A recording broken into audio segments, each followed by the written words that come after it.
So Val, I wonder if you could tell us a little bit more about your technical factors. Are they alpha factors, or are you trying to sort of identify, key entry and exit points, so urgent buys, urgent sells, and passive or patient buys and patient sells? Is it one of those two, or something else? It's more more of the tactical leaning.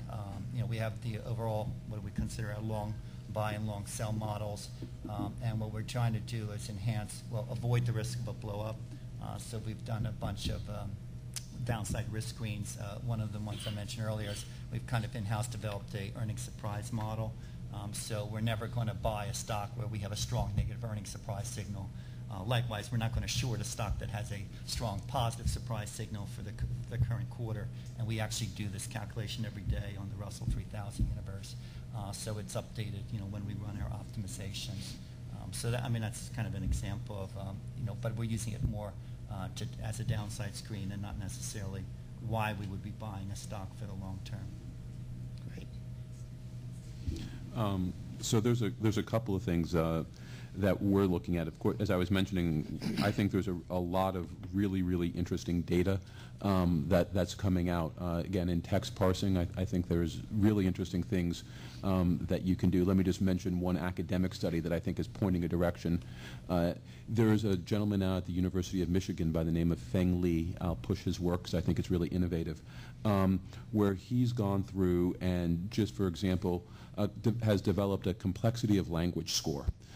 So he counts the number of syllables in a word, the number of words in a sentence, the number of sentences in a paragraph, and finds that the more complex a company's language is through its kind of its disclosures and management discussion sections, that the lower that company's alpha score is going forward, and the higher the volatility. Companies seem to be subconsciously, probably, managers seem to be hiding something.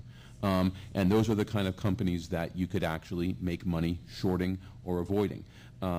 There's lots of stories that you can think about doing this. Now, of course, managers will probably figure out that we're looking at what they're doing, and they'll probably change their behavior, and we'll all be in some sort of rat race.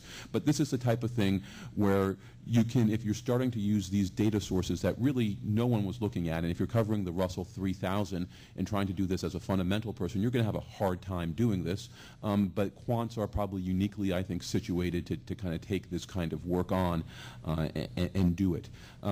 Some of the other things that we're trying to pay a lot of attention to is the staleness of information that's going on in models. So, for example, many of the quants that I know and speak to, we have some sort of version of a multi-factor model, and you can think that, we'll say, okay, here's an earnings surprise signal, and we're going to put some weight on that, and we're going to have a valuation signal, we'll put some weight on that, and we'll have some technical signal, and we'll put some weight on that, and then we'll, sum them up and come up with our new score.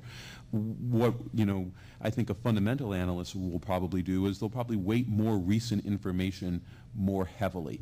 If your book value, if you're looking at book to price and your book value is, 2 months old and you get a brand new earnings revision signals, perhaps you should pay more attention to your current earnings revision signal and less to the older, staler information. So those are the type of models that we're trying to spend some time looking at. Now, it's complicated to do. You need really, daily point-in-time databases where you can go back and test these and figure out what's the right decay weights. And it's complicated, but this is the kind of things that we think are going to be adding incremental value going forward. And I was really heartened to kind of hear Val and Kevin talking about portfolio construction, because I think that's an area that has really gotten a lot of short shrift recently among the quants.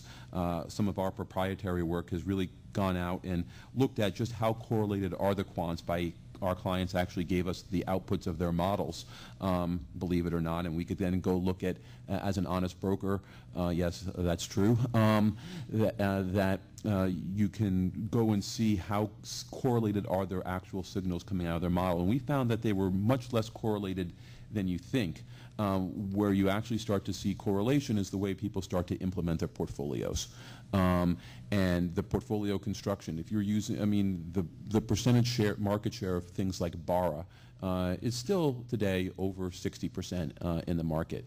So and it's a lot easier to estimate second moment of returns, variances and covariances, than it is to estimate first moments. And so people are just going to tend to agree a lot more on those, and I think that everyone will probably agree on what are the most liquid stocks and what are the least liquid stocks. And so if you're kind of taking your alphas and then scaling them by your transaction costs, you're probably going to destroy a lot of the information that's in those alphas, because the uniqueness in them, because it's all going to be kind of centered in transaction costs, and a lot of it's going to, your risk variance estimates are going to agree a lot more, and so your alphas just aren't as unique at the end of the day. And so I think it's nice to hear people thinking about different ways of constructing portfolios so that you actually, at the end of the day, end up keeping a lot more of your unique alpha, and so we're working on problems of those sorts as well. Yeah, I agree on the text searching, and I think some of the early tools came out were designed more for high-frequency trading, and now it's a matter of trying to figure out how to get the data out there on more of a slowed-down basis. And there's a couple, we're starting to look at that, and there's certain rules that are important. One of them that I thought was very interesting was just the word great versus excellence. Apparently, everybody's having a great quarter these days, because there's no great is a meaningless word. So in order to have a really good quarter, it needs to be excellent, and there's a lot more meaning in that word. One thing that we have spent a lot of time on is looking at macro data. And a friend was on the sell side. He came back from Europe, and after 50 meetings over 2 weeks, he said the number one topic was factor timing, or trying to come up with some sort of regime about what when's price momentum, or when's value, or when's quality going to work. And he said about 90% of the people he talked to are working on it. Only about 20% have come up with a way to incorporate that. That's something that I've been working on for a while. There's been a list here. I've got about a dozen people on the sell side that have come up with work on this in the last year, starting with Macquarie back about a year ago. Merrill's on there. Matthew's done work. Trehan, Nomura, State Street has done work. We've spent the last few months kind of pouring through all these, and we've come up with an index to look at fear, greed, and so we've basically come up with 3 different regimes: a fear, neutral, greed type of regime, and from that, and that's actually a fair amount of work, because to create that sort of an index, you want some data that goes back a while. We try to go back to the 1980s. There's a lot of neat economic time series that don't go back that far.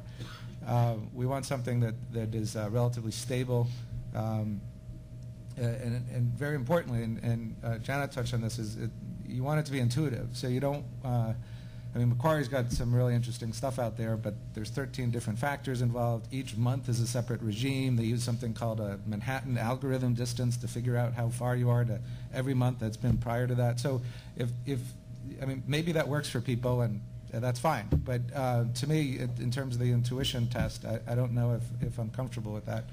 And so once you build the index, then the real sort of work begins, because just because you have a great index that might be predictive, and that once you know you're in a greed mode, you're going to be there for a while, then do your factors necessarily sort of cooperate? In other words, do all your factors, your momentum factors, do those do what you hope they do? And so there's a good bit of work trying to first build some sort of index about where the regimes are, then to implement it. And but there is, it's worth spending some time on it. Our alphas went up about 30% from the starting point in just a sort of equal weighted environment. And then the Sortino ratio that we care about a lot went up 50% in large, and 100% it doubled in small cap. So it's a bit of work, but it's worth the exercise. We've done and implemented work that's related, I believe, where, again, if you go back to that premise that the way people look at the markets, and that we are the ones that actually determine what's going to happen in the markets, then historical information does have something to tell you, but you need to separate it out into periods that look more like today. So what we have done over the last number of years is say, what are the kinds of macro and leading indicators and other kinds of things that really set the agenda for the way people are looking and feeling about the market. And then we look at the data from those periods, the ones that are a lot like today, to say then which factors are likely to work best in this kind of an environment. In a different direction, on our global equity strategies, we've put a lot of focus on what we believe are the main drivers, two of the main drivers of global equity performance. It's the geography and the sector. And if you look at what's happened in a lot of global equity strategies, stock selection hasn't been a real value-add activity in a lot of those portfolios over the last few years.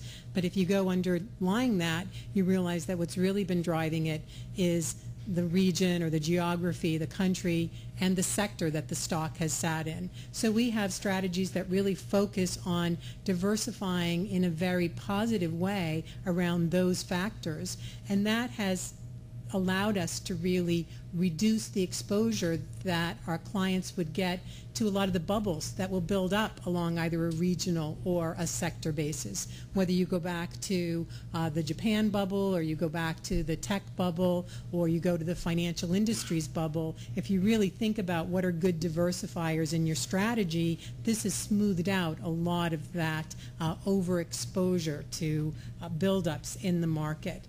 On the portfolio construction side, our mantra has always been get granular. You know, really don't just apply a transaction cost model. Think about the time horizon of the factors that you're looking at. Is this something that you want to be in your portfolio for a long time? I mean, is this something that has information in it over long periods of time?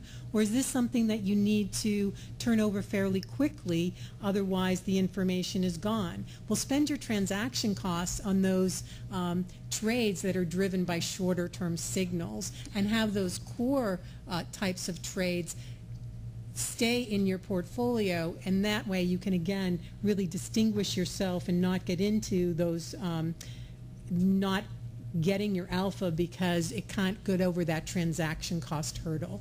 So whether we think about getting very granular along an asset class level, or a sector level, a geography level, or a time horizon level, that's been an important element for us.